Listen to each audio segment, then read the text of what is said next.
प्रणाम दोस्तों, the officer सब में आप सबका स्वागत है। हम आज फिर एक बार जुड़ चुके हैं आपके साथ करंट अफेयर के कुछ महत्वपूर्ण बिंदु लेकर। आगे बढ़ने से पहले चलिए देखते हैं कि आज के जो करंट अफेयर के कुछ टॉपिक्स हैं वो क्या है। ठीक है, तो आज का जो पहला क्वेश्चन है देख लेते हैं। क्वेश्चन नंबर 1 क्या कह रहा है कि भीम ऐप के संदर्भ में निम्नलिखित कथनों पर विचार कीजिए। ठीक है, ये पूछ रहा है कि कौन से कथन भीम ऐप से रिलेटेड है, उनके बारे में कौन सा से सही कथन होगा या नहीं। ठीक है, ए, यह यूपीआई आधारित भुगतान प्रणाली है। कौन सी? यूपीआई आधारित। 2, इसे एनपीसीआई द्वारा विकसित किया गया। सी, यह केवल अंतर्राष्ट्रीय लेन देन के लिए उपयोगी है। अब देखते हैं इसमें कौन सा से क्वेश्चन ठीक है। ठीक है, सबसे पहले देखते हैं भीम ऐप।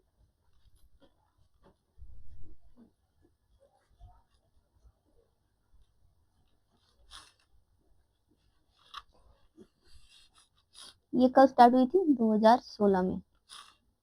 ठीक, क्या ये एक पेमेंट बैंक ऐप है? Payment app. उसमें लेन देन कैसा होता है? ऑनलाइन। ठीक है, तो ये नेशनल प्लस इंटरनेशनल दोनों तरीके से हम इसको क्या कर सकते हैं? यूज कर सकते हैं, ट्रांसफर कर सकते हैं पैसों का एक जगह से दूसरी जगह। ठीक है, और इसमें क्या है ना, क्यूआर कोड का यूज किया जाता है। ठीक, और ये इंडिया के द्वारा डेवलप की गई है। इंडिया द्वारा डेवलप। तो इसका जो राइट आंसर क्या होगा? तीसरा तो नहीं होगा कि केवल अंतरराष्ट्रीय लेन देन के लिए नहीं, ये नेशनल और इंटरनेशनल दोनों हो रहा है। तो तीसरा यहाँ से अपन क्या कर देंगे? निकाल देंगे। रहेगा कौन सा? 1 और 2। ठीक है, अगला देखते हैं। हाल ही में भीम ऐप का ब्रांड एम्बेसडर बनाया गया है। किसे? ए, महेंद्र सिंह धोनी। बी, विराट कोहली। सी, द्रविड़, राहुल द्रविड़। और डी, अमिताभ बच्चन। जो हाल ही में जो अभी फरवरी जनवरी में जो भीम ऐप का ब्रांड एम्बेसडर बनाया गया, वो किसे बनाया गया? महेंद्र सिंह धोनी को। ठीक है, अगला क्वेश्चन देखते हैं। भाव योजना के संदर्भ में कौन सा कथन सही है? ठीक है, इसका उद्देश्य औद्योगिक विकास को बढ़ावा देना है। ठीक है, यह केवल कृषि क्षेत्र तक सीमित है। कहाँ तक? केवल कृषि क्षेत्र तक। यह केंद्र सरकार द्वारा स्वीकृत योजना है। कैसी? केंद्र सरकार द्वारा स्वीकृत योजना। देखते हैं कौन सा कथन सही है। 1, 2 और 3, इसमें कौन सा से कथन सही है? उद्देश्य औद्योगिक विकास को बढ़ावा देना। ठीक है, बिल्कुल ठीक है। यह क्या करता है? जो औद्योगिक विकास, औद्योगिक क्षेत्र होते हैं ना, उनको क्या करता है? बढ़ावा देता है। कैसे? आर्थिक तरीके से भी, और इसके अलावा उनको प्रशिक्षण देकर। ठीक है, प्रशिक्षण देकर भी क्या करता है? बढ़ावा देता है। और यह केवल कृषि क्षेत्र तक सीमित है। ये कृषि क्षेत्र से इसका कोई संबंध नहीं है। ठीक है, तो बिन 2 वाला अपन यहाँ निकाल लेंगे। तो यह केंद्र सरकार द्वारा स्वीकृत है। ठीक है, केंद्र सरकार द्वारा स्वीकृत है और राज्य सरकारों में भी इसका यूज किया जाता है। ठीक है, किसके द्वारा? केंद्र सरकार द्वारा स्वीकार है और राज्य सरकारें क्या करती हैं? इसका यूज करती हैं। ठीक है, राज्य सरकारों में भी ये लागू है, राज्य सरकारों द्वारा अपनाई गई। तो कौन सा कथन सही होगा? 1 और 3। अगला क्वेश्चन देखते हैं। सागर पहल के संदर्भ में कौन सा से कथन सही है? ए, भारत में समुद्री नीति से संबंधित है। कौन सी? समुद्री नीति से। 2, इसका उद्देश्य हिंद महासागर क्षेत्र में सहयोग को बढ़ावा देना है। तीसरा क्या कह रहा है? यह केवल सैन्य गठबंधन है। कैसा? सैन्य। यह केवल कैसा गठबंधन है? सैन्य। सागर। ठीक है, समुद्री सुरक्षा किससे संबंधित है?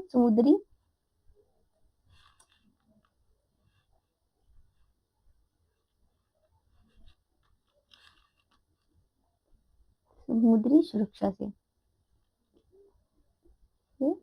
जुड़ा। ठीक है, इसमें क्या किया जाता है, जो security and growth of security growth for all in regions, इसकी जो फुल फॉर्म है security, SECURTY, security and growth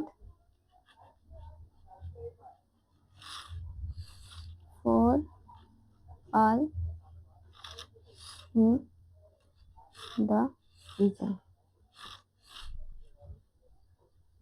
ठीक है, ये इसकी फुल फॉर्म है। यह भारतीय समुद्री नीति से संबंधित है, बिल्कुल। और कौन से परिस्थिति में, हिंद महासागर में, हिंद महासागर। ठीक है, इसका उद्देश्य हिंद महासागर क्षेत्र में सहयोग को बढ़ाना। ठीक है, ये केवल सैन्य गठबंधन है, सैन्य गठबंधन नहीं, ये केवल सैन्य गठबंधन नहीं, ये आर्थिक और सैनिक, आर्थिक सैनिक दोनों प्रकार की सुरक्षा से संबंधित है।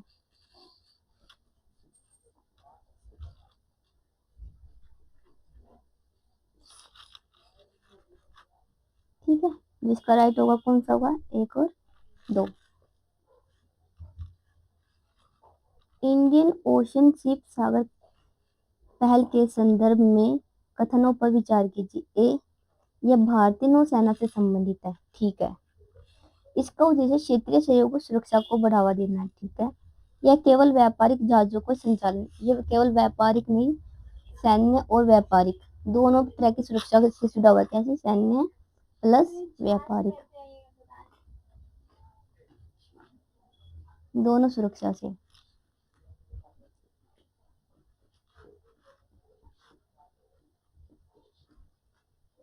ठीक है, तो अपन कहाँ निकालेंगे, तीसरा यहाँ निकाल लेंगे, यहाँ निकाल लेंगे। ठीक है, तो गया कौन, 1 और 2।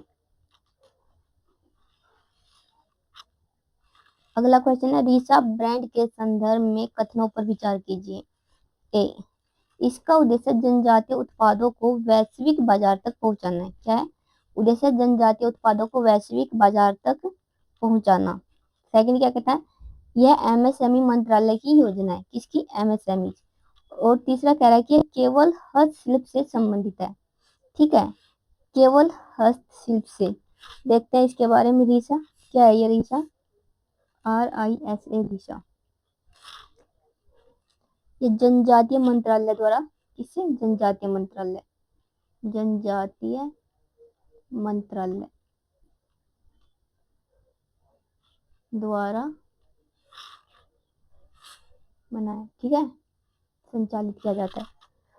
और ये किस लिए है, ये जो जनजातीय समूह होते हैं ना, उनकी जो पारंपरिक शैलियाँ होती है, चाहे वे कपड़ा बुनाई हो या कुछ भी हो, उनको बढ़ावा देने के लिए। ठीक है, जनजातीय शिल्प प्लस हस्तशिल्प।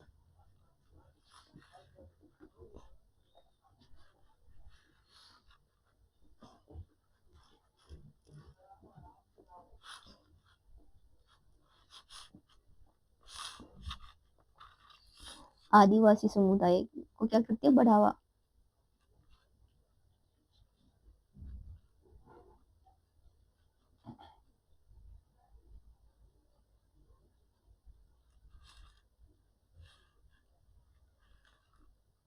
अगला क्वेश्चन है, GSI के संदर्भ में कौन सा से क्वेश्चन सही है। एक, यह भारत का प्रमुख भूवैज्ञानिक सर्वेक्षण संस्थान है। 2, यह धरोहर स्थलों की पहचान कराता है। 3, यह केवल जल संसाधनों के प्रबंधन से रिलेटेड है। देखते हैं GSI क्या है। GSI, GSI, ठीक है, ये भारतीय भूवैज्ञान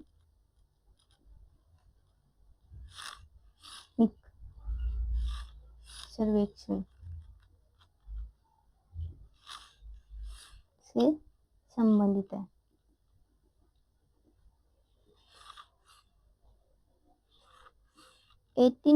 में क्या हुआ था, स्थापित। और कौन से मंत्रालय से रिलेटेड है, खनन मंत्रालय।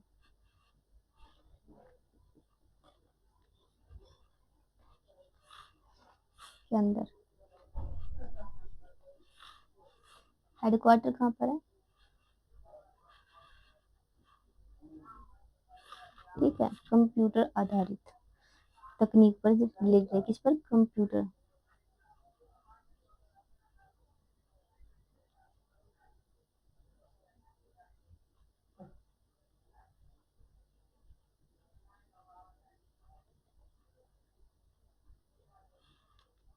कौन सा से कथन सही है? 1 और 2 सही है, 2 3 सही है, केवल 1 सही है, 1 2 3 तीनों सही है। कौन सा? पहला क्या करें? भारत का प्रमुख भूवैज्ञानिक सर्वेक्षण संस्थान है। भारत का प्रमुख भूवैज्ञानिक, बिल्कुल ये क्या भूवैज्ञानिक सर्वेक्षण संस्थान है। ठीक है। दूसरा, भूध्रुव स्थलों की पहचान कराता है। बिल्कुल, भूध्रुव स्थलों में क्या करता है ये? उनकी सर्वेक्षण करता है, उनका और उनके बारे में जानकारी देता है। तीसरा कह रहा है कि जल संसाधन प्रबंधन से रिलेटेड है। नहीं, जल संसाधन प्रबंधन से नहीं, ये खनन मंत्रालय और खनन तकनीक से रिलेटेड है। तो ये क्या? तीसरा हम क्या कर देंगे? कट कर देंगे। तो अपना जो होगा आंसर 1 और 2। ठीक है, ठीक है। अगला है जियो हेरिटेज साइट के संदर्भ में कौन सा से कथन सही है? ए, यह भूवैज्ञानिक महत्व के स्थलों को क्या करता है? संरक्षित करता है। दूसरा, उद्देश्य केवल पर्यटन को बढ़ावा देना है। इसका उद्देश्य केवल क्या? पर्यटन को बढ़ावा देना। तीसरा क्या कहता है कि वैज्ञानिक अध्ययन में भी महत्व देता है। तो देखते हैं कि जियो हेरिटेज साइट क्या है। ठीक है, जियो हेरिटेज साइट। ठीक है, ये अद्वितीय भूवैज्ञानिक भू आकृतियों को में जो जीवाश्म संबंधी सर्वेक्षण होता है उसको देखता है। ठीक है, किसको? जीवाश्म संबंधी सर्वेक्षण करता है। जीवाश्म संबंधी सर्वेक्षण।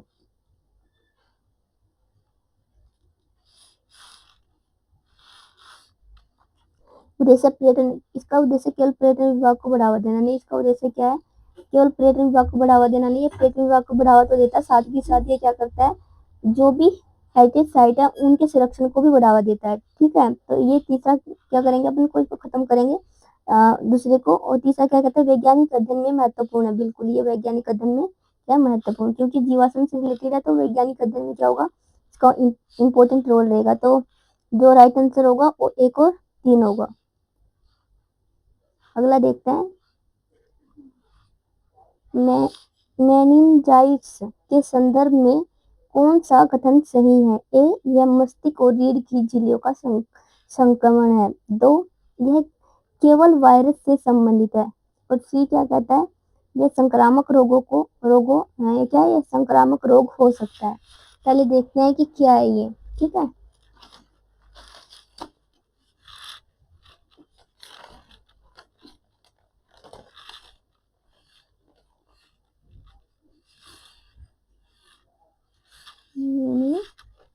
मेनिंजाइटिस, मस्तिष्क प्लस रीढ़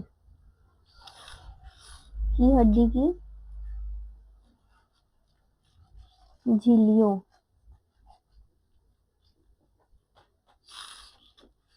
को ढक कर रखता है ताकि उसको क्या होने? सूजन ना हो। ठीक है,